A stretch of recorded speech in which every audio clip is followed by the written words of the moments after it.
एक बहुत deep belief system since childhood हमारे अंदर पड़ा हुआ है, एंड दैट इज जो कुछ होता है वो परमात्मा की मर्जी से हो रहा है ना ये बिलीफ सिस्टम।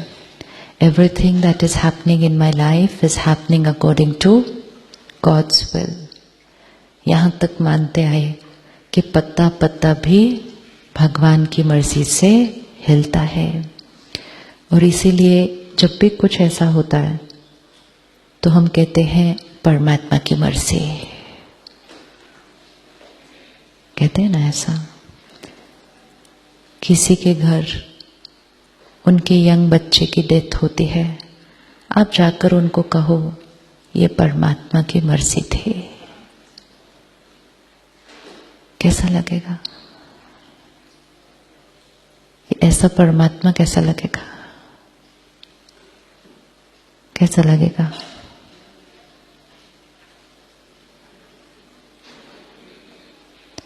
कई बार बिलीफ सिस्टम सुनते सुनते पढ़ते पढ़ते generation to generation pass down होते होते हम उसका सही जो अर्थ होता है कई बार मिस कर जाते हैं, और उसको जस्ट एज अ लाइन हम ले लेते हैं, उसको एज इट इज मानते हैं, और उसी को नेक्स्ट जनरेशन को भी हैंड ओवर कर देते हैं कि जो हो रहा है वो उसकी मर्जी से हो रहा है। हम कभी 1 मिनट पॉज करके ये भी नहीं सोचते हैं कि आज दुनिया में जो कुछ हो रहा है, पिछले हफ्ते में इंडिया में जो कुछ हुआ, ये सब वो बैठकर ऊपर से करवाएगा। ऐसा करवाएगा वो।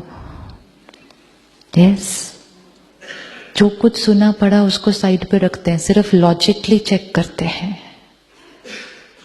आज आप में से मोस्ट ऑफ द लोग पेरेंट्स हैं। क्या आप एज अ पेरेंट अपने बच्चे के भाग्य में 100 बुखार भी लिखते हैं क्या? Given a choice to write a destiny of your child, what will you write the destiny of the child? Nothing but perfect. You won't even just write it okay, okay. You will say everything should be perfect, perfect and more than perfect. How can a parent write pain in the destiny of a child? How can a parent write disease in the destiny of a child? How can a parent write divorce in the destiny of a child? And यहाँ तो आज बहुत कुछ हो रहा है हमारे जीवन में। सबसे ज्यादा आप देखते हैं जब आपके हॉस्पिटल में इतने लोग आते हैं, छोटे छोटे बच्चे आते हैं। The other day I went to a hospital and I just entered and there was a couple there. And that brother comes up to me and said, मेरी 3 साल की बेटी को ब्रेन ट्यूमर डायग्नोज हुआ आज। एंड ही said, डॉक्टर ने कहा surgery करो। मैंने बोला तो ठीक है ना, वो कहा आप करवाओ, सब ठीक हो जाएगा। ही said, लेकिन उन्होंने साथ में ये भी कहा कि ब्रेन का है, कुछ भी हो सकता है उसके बाद। फिर we are talking of a 3-year-old child. तो ये क्या वो बैठकर करेगा ऊपर से ये सब? We need to pause and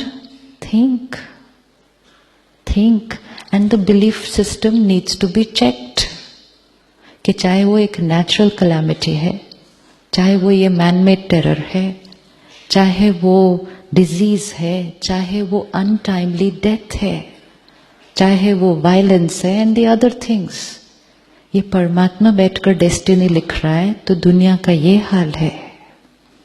अगर परमात्मा इस दुनिया की डेस्टिनी लिखता तो दुनिया कैसी होती? कैसी होती? 1 वर्ड में परफेक्ट होती ना। उससे कम तो कुछ हो ही नहीं सकती थी। एक और बिलीफ सिस्टम बचपन से सुना, 2 बिलीफ सिस्टम सुने हुए। दूसरा था जैसा कर्म वैसा फल। वो भी सुना, वो भी सुना। एक तरफ से कहा जैसा कर्म वैसा फल, और एक तरफ से कहा जो कुछ हो रहा है वो परमात्मा की मर्जी से हो रहा है। हमने कभी रुक के ये भी नहीं चेक किया कि दोनों कैसे हो सकते हैं। सी हाउ हम वो जो हर बात पे लॉजिक नहीं, ऐसे कैसे प्रूफ करो, ये सब कुछ करते हैं। हमने 2 कॉन्ट्राडिक्टरी बिलीफ सिस्टम सुने हैं सारी उम्र, एंड वी नेवर क्वेश्चनड कि हाउ बोथ आर पॉसिबल।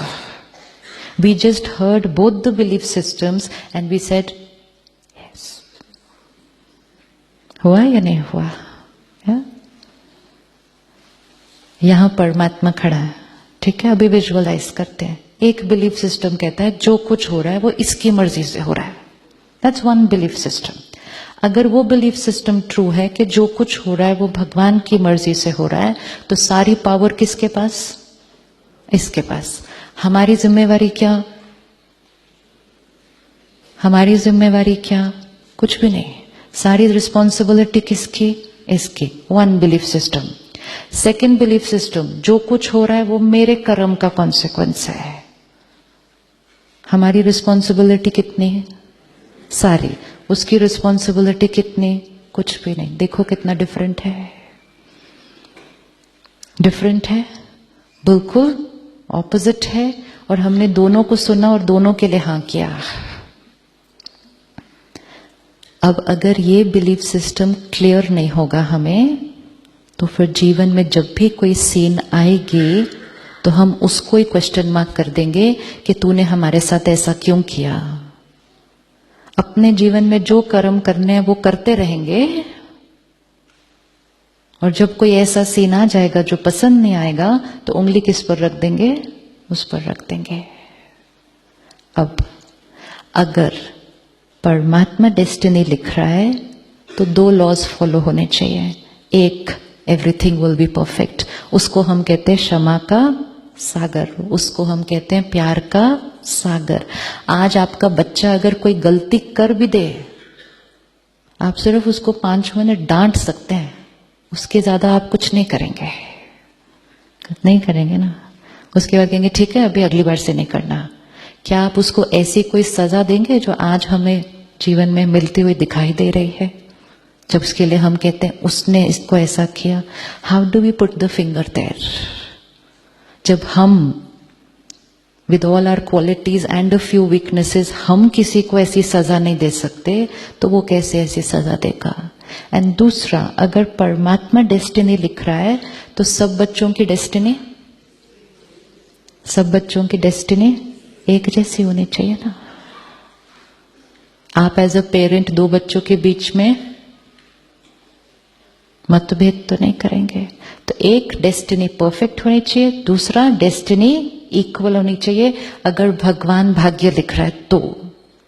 दूसरा बिलीफ सिस्टम कि जैसा हमारा कर्म वैसा उसका कॉन्सिक्वेंस. अब हमारे कर्म, मेजॉरिटी कर्म बहुत अच्छे हैं, कुछ एक कर्म हम थोड़ा सा ऊपर नीचे कर देते हैं. तो डेस्टिनी में भी मेजॉरिटी चीजें बहुत अच्छी हैं, कुछ एक चीजें ऊपर नीचे आती हैं. हम सबके कर्म अलग अलग हैं, तो डेस्टिनी भी फिर अलग अलग होगी, क्योंकि हम सब इक्वल एंड आइडेंटिकल कर्म तो कर ही नहीं सकते. हर एक का कर्म अलग, तो हर एक का भाग्य अलग. तो अब दोनों बिलीफ सिस्टम में से एक को पकड़ना होगा, दूसरे को आज छोड़ना होगा. तो कौन सा पकड़े? हाँ, जैसा कर्म वैसा फल.